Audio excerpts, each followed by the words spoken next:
هیپنوتیزم کوانتومی دقیقاً چیه؟ ترسناکه؟ کنترلم از دستم خارج میشه؟ جوابم به اونا اینه نه، اصلا اینطور نیست. در واقع تو کاملا آگاهی و در آرومترین حالت ذهنی خودت هستی.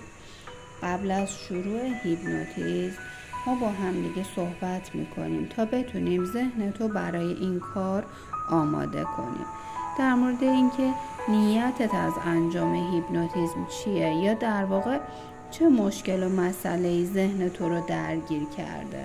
آدم‌های تکراری که تو مسیر زندگیت قرار گرفتن، زخم‌های عاطفی، اضطراب، ارتباط با خود آگاهت، این در واقع پایه جلسه هیپنوتیزم ما هستش. بعد از اون با تکنیک‌های آرومسازی و تنفس عمیق وارد مرحله خلسه میشی و ذهن خودآگاهت آروم میشه. همون جایی که دروازه ذهنت باز میشه و تو به درون خودت سفر میکنی.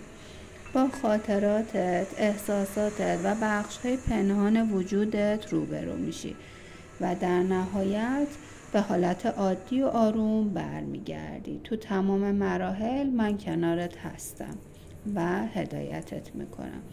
اگه آماده این سفر درونی رو شروع کنی، همین حالا وقتش رسیده. با هم در ارتباط باشیم.